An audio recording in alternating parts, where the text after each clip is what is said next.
Señor Velázquez, ¿algo más? Nada más, señoría. Muchas gracias. Darle la palabra entonces al abogado defensor para que haga sus alegaciones correspondientes. Gracias, señor presidente.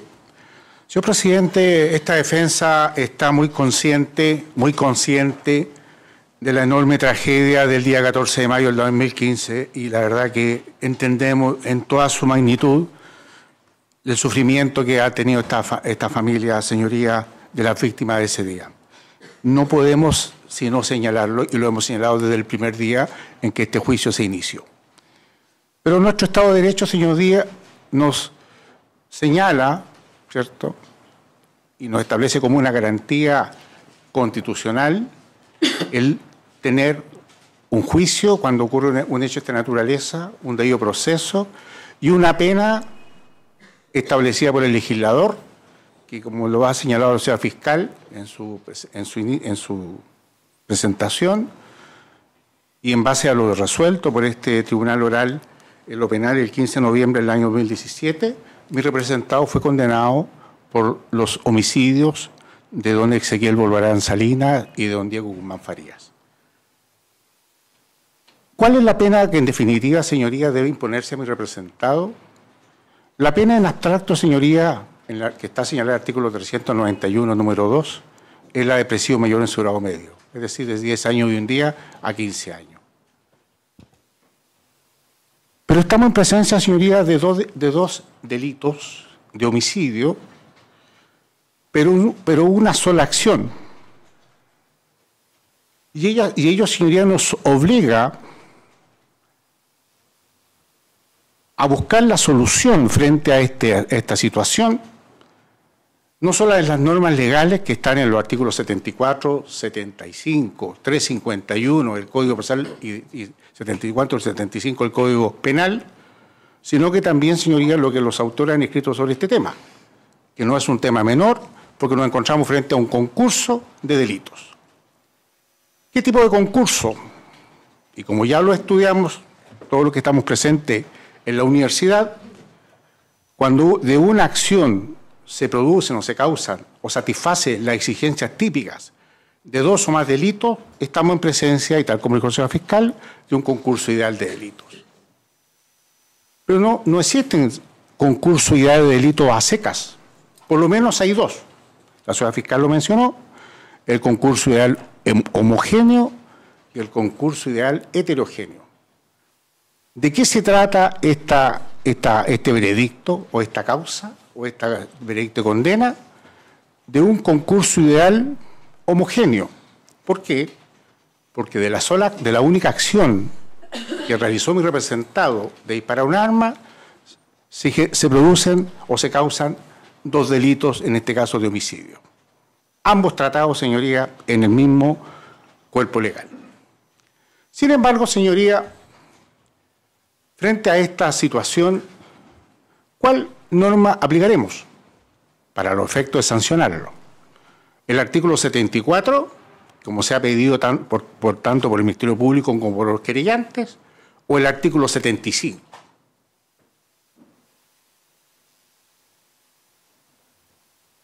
Esta defensa, señoría, solicita que para los efectos de sancionar estos hechos o estos delitos se aplique el artículo 75, puesto que es la norma que nuestro legislador en 1874 señaló como la manera de sancionar el concurso ideal de delitos. Es decir, cuando de una misma acción se generen dos o más tipos penales o se satisfajan dos o más exigencias penales o delitos. Porque la propia norma del artículo 75 dice que no se aplicará el 74, no se aplicará la disposición del artículo anterior, en el caso que un solo hecho constituya o dos o más delitos, o cuando uno de ellos sea el medio necesario para cometer el otro. Es decir, es un mandato legal, es así, nuestro legislador lo previó de esa manera. Y tiene su fundamento y su razón de ser. El fundamento es no violentar algunas de las garantías penales que nuestra legislación y que la doctrina reconoce desde muchos años, el no bis in idem, es decir, que por un mismo hecho se sancionen dos o más veces la misma conducta. La proporcionalidad de las penas y la humanización de las penas. Pero la señora fiscal nos llamaba la atención de que no resulta aplicable esta norma porque de alguna manera u otra, el inciso segundo del artículo 75 dice, en estos casos solo se impondrá la pena mayor asignada al delito más grave. La pena mayor asignada al delito más grave. Y ella señaló que estamos en presencia de dos homicidios que son de igual entidad y envergadura. Sin embargo, señoría, el veredicto pronunciado por vuestra señoría el día 15 de noviembre del año pasado hace una distinción y distingue que el dolo de mi representado en el homicidio de don Ezequiel Bolvarán Salinas era un dolo directo.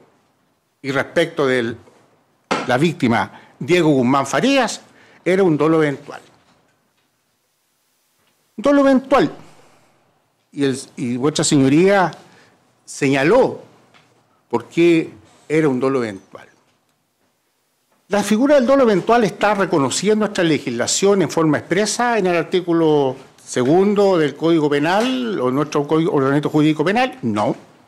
Es una creación doctrinaria de la segunda mitad del siglo XX, autores Gunther Jacob, Klaus Roxin, Kaufmann, a objeto de buscar una sanción mayor respecto de un hecho que aparentemente era culposo, pero donde el autor no solamente se imagina, sino que se representa un resultado nocivo de su conducta o lesivo de su conducta y lo acepta.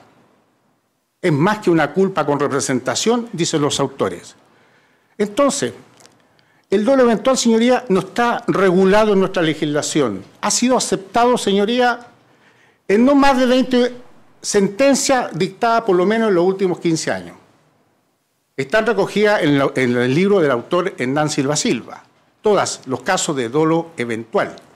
Pues bien, estima esta defensa que claramente el tribunal, al momento de dictar su veredicto y eventualmente cuando tenga que redactar la sentencia definitiva, evidentemente está haciendo una distinción. Una distinción en base a la voluntad del hechor, o en este caso mi representado, al momento de realizar la única conducta que se le está reprochando. Tal vez, señoría, pudieran haber otras formas de establecer la mayor o menor gravedad de un hecho, de un delito. Tal vez el quantum de la pena lo sea, la forma más pacífica, como dicen los autores, de entender esta distinción. Sin embargo, señoría, estamos del momento del veredicto en el ámbito de la doctrina y la jurisprudencia. Estamos elaborando un concepto de dolo eventual, señoría, que la doctrina señala que tiene requisitos, pero en nuestra legislación, señoría, no está tratada. Por lo tanto, apelando a eso, apelando a que es la única manera y que vuestra señoría visualizó de aplicar el artículo 75, debemos considerar como el delito más grave aquel cometido con dolo directo. Por lo tanto, señoría, esta defensa solicita que nos posicionemos en la pena del artículo 391, número 2, es decir, de presidio mayor en su grado medio, es decir, de 10 años y un día a 15 años.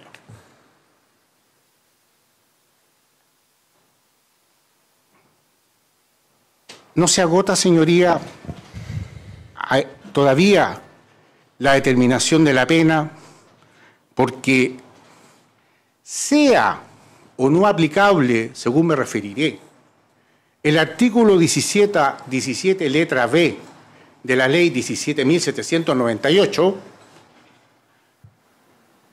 el tribunal está facultado para recorrer los grados o el grado según sean las circunstancias atenuantes o modificatorias de responsabilidad penal que concurran en el caso. En primer término, y habiendo sido reconocido, y lo reconocemos como un valioso sentido de objetividad del Ministerio Público en esta acusación, el condenado tiene y se le reconoce la circunstancia atenuante del artículo 11, número 6, esto es su irreprochable conducta anterior. Pero además, señoría, porque no podemos dejar de considerar y valorar, estima la defensa que también lo favorece la circunstancia atenuante del artículo 11, número 9 del Código Penal, esto es, por haber colaborado sustancialmente al esclarecimiento de los hechos. Y esto, señoría, se manifestó y se ha manifestado de la siguiente manera. Primero, el día 14 de mayo, en horas de la tarde, cuando ya mi representado se encontraba detenido en los recintos de la comisaría de Carabineros ubicada en la calle Colón con Buenos Aires, y sin que haya tenido asistencia de abogado defensor, se sometió voluntariamente a todos los exámenes y fue sujeto de fotografías con la ropa que vestía, con lo cual evidentemente, señoría, se pudo realizar las tareas de identificación que realizaron el mismo día y los días posteriores tanto la Policía de Investigaciones como Carabineros. Participó, señoría, en la reconstitución de escena que todos vimos y fuimos testigos durante la secuela de este juicio, en la cual mi representado se ubicó, señaló la conducta realizada ese día, dijo cómo había disparado y, señoría, se sometió a todas las posibles conductas y posiciones y lugares y se ubicó donde le fue solicitado, pudiendo, señoría, haberse negado, amparándose en el derecho que tenía a guardar silencio. Prestó declaración en la Fiscalía en el mes de julio del año 2015 y finalmente, señoría, declaró en este tribunal oral. ¿Eso es colaborar, señoría, con el esclarecimiento de los hechos? Estimamos que sí.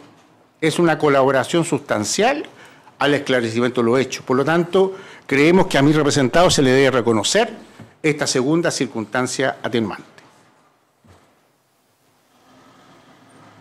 Quantum de la pena.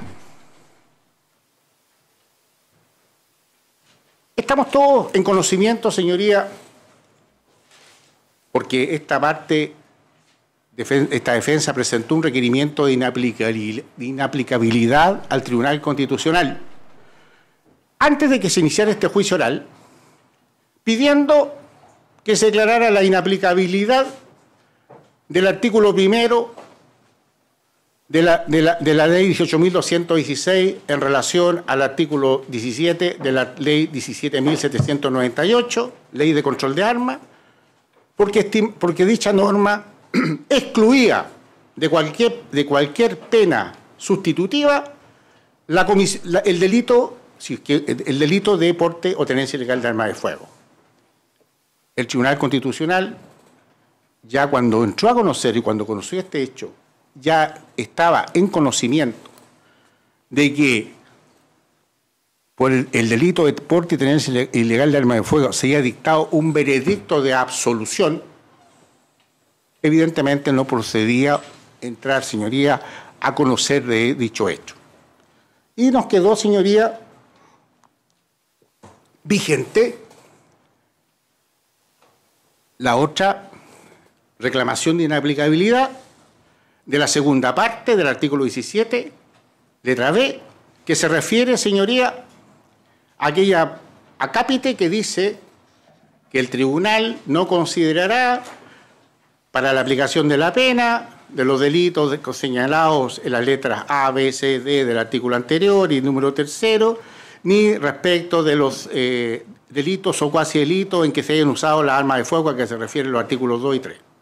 Es decir, de alguna manera u otra, lo que no se consideran son los artículos 65 a 69 del Código Penal, que como todos sabemos tienen que ver, señoría, con el juego de las atenuantes y circunstancias agravantes que pueden concurrir en el hecho concreto. El Tribunal Constitucional, señoría, en una resolución que no compartimos, dijo que respecto de ese punto no iba a acoger el requerimiento porque estimaba, señoría, que estamos frente a un tema de política criminal, que el artículo 103 de la Constitución Política de la República es una norma constitucional, que regula, ¿cierto?, que en Chile nadie puede, ninguna persona, grupo, persona puede tener o portar armas de fuego, salvo que esté autorizado legalmente. ¿Por quién? Hoy día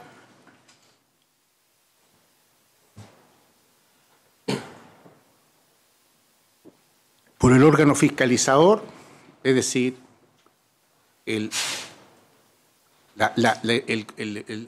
¿cómo se llama? El Departamento de Reclutamiento del Ejército de Chile.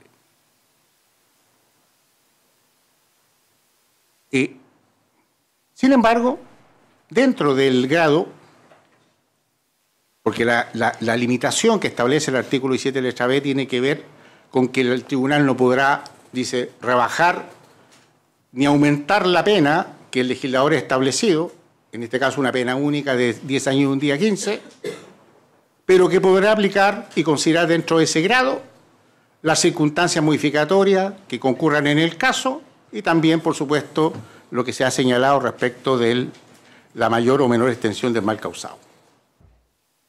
A primera vista, señoría, nosotros entendemos que sí favorecen a mi representado dos circunstancias atenuantes y ninguna agravante.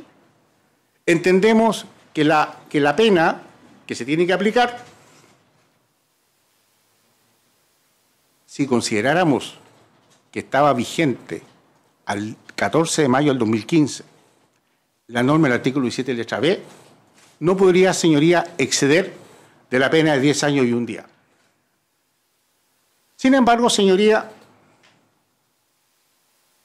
esta ley 20.813, promulgada el 6 de febrero del año 2015, que introdujo diversas modificaciones a la ley 17.798 y al Código Procesal Penal, tiene, señoría, un artículo transitorio, que no es de menor importancia. Ese artículo transitorio, y me voy a permitir leer, porque la verdad, señoría, que si bien tengo buena memoria, no me alcanza para poder transcribir o decir lo que dice. Dice, artículo transitorio de la ley 20.813.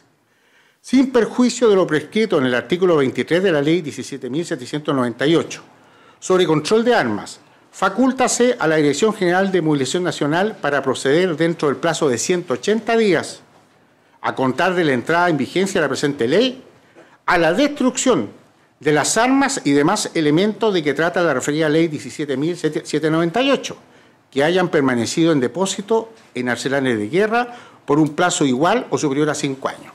Y el inciso segundo que dice, dentro del mismo plazo, 180 días, las personas que poseyeren o tuvieren armas de fuego de las señaladas en la letra B del artículo segundo, es decir, armas de fuego, pistola, y que por cualquier razón no las hubieran inscrito o regularizado su inscripción, podrán solicitar su inscripción o regularización ante la Dirección General de Movilización Nacional, quedando exentas de cualquier responsabilidad administrativa o penal que por el porte o tenencia ilegal de arma ilegal o irregular de dichas armas les hubiere correspondido. Para estos efectos, regirá lo previsto en el artículo 23 de la ley 17.798. ¿Qué es lo que es esto, señoría? En opinión de esta defensa, esto es una vacancia legal. Hay 180 días desde la promulgación de la ley para que cualquier persona que tiene un arma en situación de irregular la regularice y está exento de responsabilidad penal. ¿Eso qué efectos tiene? Según la defensa. Según la defensa, señoría, lo que el Tribunal Constitucional señaló fue que en Chile ninguna persona le está permitido tener un arma de fuego de las permitidas sin la competente autorización ¿de quién? De la Dirección General de Movilización Nacional. A contrario sensu, quien tenga un arma en su poder, debidamente inscrita, debidamente regularizada, evidentemente, señoría, no se le puede aplicar la norma del artículo 17 letra B, porque sería, señoría, escaparía del sentido de esta disposición constitucional y de la norma de la ley 17.798. Por lo tanto, señoría, sostiene la defensa, a través de esta interpretación que hace de una norma que ha tenido muy poca aplicación en Chile, que durante la vigencia de estos 180 días, es decir, hasta junio del año 2015, no se podía aplicar esa disposición de la ley del artículo 17 letra B, y por lo tanto, señoría, solicitamos que se haga aplicación del artículo 67 del Código Penal. Es decir, que concurriendo 2 o más circunstancias atenuantes, se rebaje la pena a lo menos en 1 grado y en definitiva se aplique respecto a mi representado la pena de 6 años de presidio mayor en su grado mínimo. ¿Serían su...? No. Sí, señoría, porque por el rango de pena, claramente, señoría, no resulta oficioso solicitar ninguna pena sustitutiva porque no procede, señoría, que se aplique. Señora fiscal, las partes querellantes, en atención a las alegaciones vertidas por el defensor en relación a la atenuante del 11, número 9, se le da la palabra por si tiene algo que señalar al respecto. Toda vez que de ese punto no se han hecho cargo en sus alegaciones, sin perjuicio de lo que ya señalaron en su oportunidad los alegatos de clausura. Señora fiscal. Gracias, magistrado. Son 4 argumentaciones que ha hecho la defensa, de la que la Fiscalía no se hizo cargo por distintas razones que explicaré. Primero, señala que se debe determinar para poder aplicar el artículo 75 cuál es el delito más grave y que el tribunal ya lo habría determinado al señalar en su veredicto que una de las muertes era la de Diego, en este caso. Señora fiscal, solo, como no es derecho a réplica, el tribunal entiende que de esas alegaciones, de alguna manera usted se hizo cargo. En el fondo se ha llamado como hay cosas que no se han debatido respecto al artículo 75, las alegaciones se señalaron. No, si no me voy a referir al artículo 75, lo tengo claro, magistrado, que ya me refería a eso. Solo estoy diciendo que la defensa señala que al hablar de dolo eventual sí habría un delito más grave. Y eso no es así. Las penas en nuestra legislación, sean con dolo directo o dolo eventual, tienen la misma pena. No hablaré más del artículo 75, solo esa referencia, magistrado. Por tanto, solicito obviamente no se acoge ese criterio. En cuanto a la atenuante que invoca la defensa, el artículo 11, número 9, colaboración sustancial. ¿Qué señala la defensa? Que el primer día de los hechos, ese día 14 de mayo, sin presencia de su abogado defensor, el imputado facilitó las condiciones para que se le tomaran muestras. Eso se dijo durante el juicio. Se constituyó la brigada de homicidios con esta fiscal. Luego de eso también fue un defensor penal público, pero cuando llegó la brigada de homicidios con esta fiscal, efectivamente no estaba su defensor. Se le leyeron sus derechos y se tomaron muestras. Pero no hay que dejar de recordar lo que dijo el capitán Gaete, en este sentido, el funcionario carabineros, que dijo que el imputado estaba muy preocupado, como de limpiarse las manos, cosas como esas que sabemos, y de acuerdo a la pericia, que no se le encontraron residuos, porque pasó varias horas entre que ocultó el arma, entre que fue detenido, fue finalmente llevado a la segunda comisaría y se pudo tomar esa muestra, ya no habían residuos. Por tanto, nada aportó. En segundo lugar, dice la defensa, declaró en fiscalía. Sí, cuando la defensa pidió que declarara, declaró en fiscalía, pero como resultó evidente en el juicio, dio una versión distinta en fiscalía. En fiscalía dio una versión distinta en el sentido de señalar: disparé asomando la mano fuera de la puerta, disparando hacia el aire.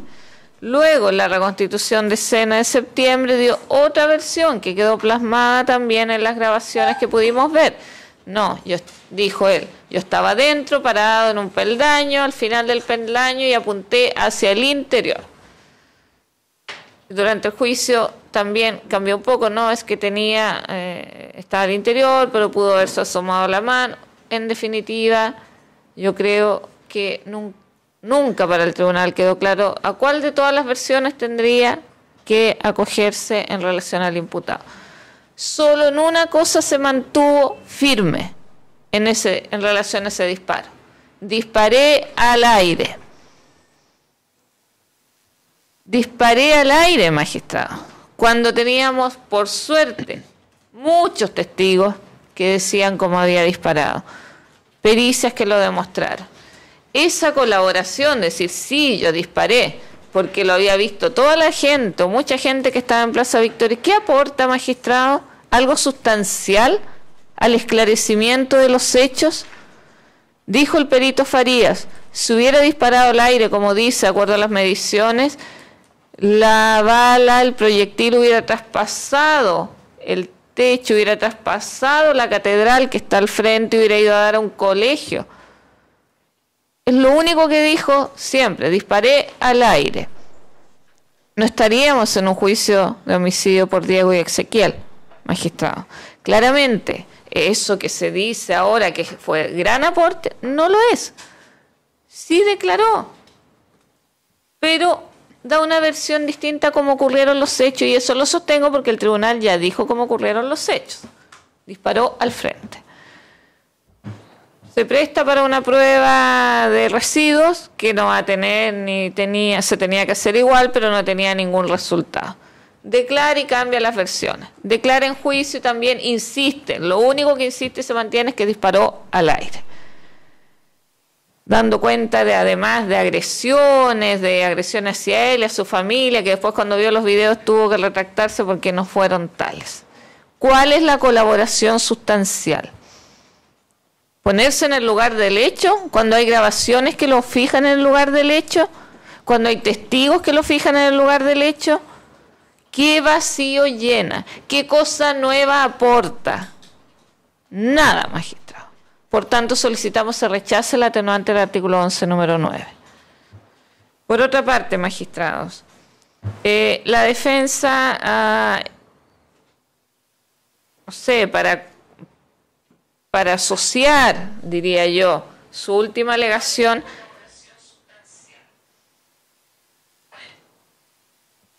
para asociar a su última alegación, ha hecho referencia a la presentación ante el excelentísimo Tribunal Constitucional, que sabemos ya que fue rechazada.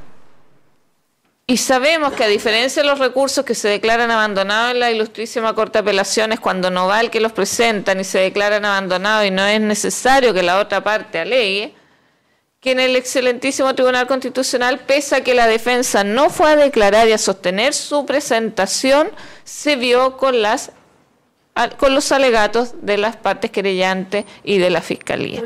Y lo rechazó. La defensa no estuvo ahí, pero tiene el fallo, entiendo. Lo rechazó. Y dice que se aplica el 17B. ¿Y ahora qué dice la defensa? No, pero es que ligado con ese fallo, ligado con el 17B, no podemos olvidar para estos efectos el artículo transitorio de la ley 20.803.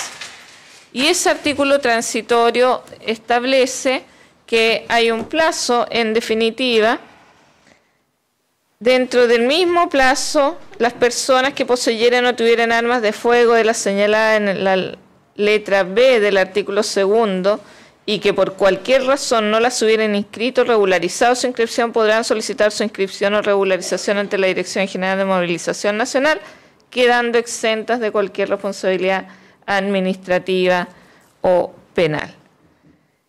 Y esto, para efecto, regirá lo previsto en el artículo 21 de la Ley de Control de Armas. Y en el artículo 21 dice que la Dirección General de Movilización Nacional deberá colocar aviso en las comandancias, guarnición, prefectura, oficina, telégrafo, en que se informe al público sobre las prohibiciones, permisos, autorizaciones e inscripciones a que se refiere esta ley.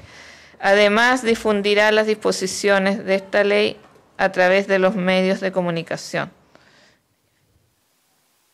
Esta ley es de febrero del año 2015. ¿Y qué nos está diciendo con esto la defensa? Que entonces, como había un plazo para regularizar las armas, no se podría aplicar el artículo 17B, porque eventualmente, entiendo que ese sería el razonamiento, eventualmente esta arma estaría en vías de ser regularizado, con la posibilidad de ser regularizado. ¿Por quién, me pregunto yo, iba a ser regularizada esa arma? Si esa arma tenía un dueño y estaba ilegalmente en poder de la familia Briganti. Y digo ilegalmente en poder de la familia Briganti, y si sigo el razonamiento del tribunal, en poder del padre de don Giuseppe Briganti, porque fue uno de los motivos por los que no se condenó por la tenencia. Y el padre de don Giuseppe Briganti no hizo ni podía, entendemos, ningún trámite para regularizar esa arma en ese tiempo. Febrero, marzo, abril, mayo, cuando ocurrieron los hechos. Y esa arma tenía un propietario distinto, no fallecido, y a quien se le había señalado que el arma se había perdido. ¿Cómo era posible siquiera llegar a pensar en que el señor Briganti podría regularizar esa arma cuando se requieren otras condiciones para poder tener un arma? Y esto lo regula la autoridad fiscalizadora, Magistrado de Carabineros de Chile, Autoridad 21. No puede, entiende esta fiscal, pretenderse que como había un plazo para eventualmente haber regularizado armas, que se entiende además armas que están regularizadas, armas que quedan en herencia, por ejemplo, alguien que fallece y deja un arma en la casa, y quedan los hijos y pueden regularizarla, pueden devolverla. Ese tipo de regularizaciones siempre se trata. Pero tener armas obtenidas ilegalmente, como fue acreditado en juicio, de alguien que se la pasó, y que el señor Briganti, el padre del acusado, dijo, se me perdió el arma, no sé dónde está, no podría haber llegado jamás a regularizar esa arma. Y aún así, magistrado, eso no hace que desaparezca la situación del 17B, que es distinto. Trata otro tema, un tema distinto. Las penas de los delitos cometidos con armas tienen un marco fijo. Nada tiene que ver con este periodo de vacancia que habla la defensa, y por tanto solicito también se rechace esa argumentación por parte de la defensa. Las partes querellantes, algo que agregar de lo señalado ya por la Fiscalía respecto de las alegaciones que se han señalado por la defensa, principalmente de la colaboración sustancial. ¿Se tiene algo que señalar? Sí. Magistrado, respecto principalmente, si me adhiero a todo lo señalado por el Ministerio Público, pero principalmente respecto de la colaboración sustancial. Es decir, la palabra es simple, es sustancial. Y aquí tuvimos testigos que declararon y pudieron señalarle al tribunal lo que costó encontrar esa arma. Es decir, esa arma casi podríamos decir que se encontró. ¿Se puede? Que casi se encontró en forma casual.